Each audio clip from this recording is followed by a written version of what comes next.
Orange গার্ডেনে আসছিলাম। দেখো আবার সেই অরেঞ্জ যেগুলো আমি তোমাদেরকে এর আগের ভিডিওতে দেখিয়েছিলাম, কিন্তু এই অরেঞ্জগুলো আবার একটু ছোট ছোট টাইপের, দেখতে খুব ভালো লাগে। দেখতে পাচ্ছি এখানে ছোট ছোট প্রচুর পরিমাণে অরেঞ্জ হয়ে আছে।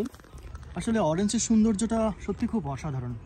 তবে সবচাইতে আমেরিকার একটা ব্যাপার হয় কি বন্ধুরা, দেখো এখানে হাজার হাজার হাজার হাজার কিন্তু অরেঞ্জ পড়ে আছে, কিন্তু কেউ এই অরেঞ্জগুলো খাচ্ছে না। আর আমাদের দেশের মানুষেরা এই অরেঞ্জগুলো মনে করো খেতে পারবে না, খেতে পায় না।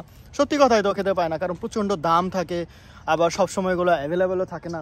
কিন্তু এখানে হাজার হাজার হাজার হাজার লক্ষ লক্ষ অরেঞ্জ কিন্তু বন্ধুরা এখানে পড়ে আছে, কেউ খাচ্ছে না, ঠিক আছে। আর এখানকার এই গাছগুলো হচ্ছে শুধুমাত্র সৌন্দর্যের জন্য, এবং এগুলো কেউ খায় না, ঠিক আছে। তো দাঁড়াও, আমি তোমাদেরকে ছোট একটা অরেঞ্জ পারবো, এবং সেটা তোমাদেরকে আমি দেখাচ্ছি যে আসলে এখানকার ছোট অরেঞ্জগুলো আসলে স্বাদে কেমন হয়, সেটা আমাকে একটু দেখতে হবে। ওকে, এখানে আমি একটা ছোট টাইপের অরেঞ্জ পেরেছি। এটা একটু টক টক লাগছে, কিন্তু এই পাশটা খুব অসাধারণ ছিল, ভালোই লাগছে, একেবারে খারাপ না। জোস, অসাধারণ অসাধারণ অরেঞ্জ হয়েছে বন্ধুরা।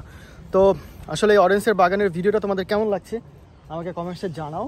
চারপাশে অসংখ্য অসংখ্য অরেঞ্জ আর অরেঞ্জ ধরে আছে। দাঁড়াও, আমি তোমাদেরকে একটা অরেঞ্জ লাভ দিয়ে করে দেখাচ্ছি। এখানে দেখো যে থোকায় থোকায় অরেঞ্জগুলো আছে, কিন্তু এই অরেঞ্জটা পারলাম। এটা হচ্ছে একটা ফ্রেশ অরেঞ্জ।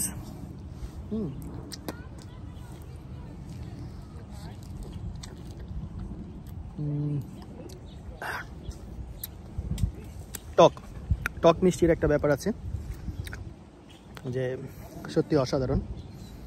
এটাতে কমলার মতো, মানে এটা মনে হয় কমলা গাছ, এটা অরেঞ্জ না, এটা কমলার মতো মানে কোয়া হচ্ছে।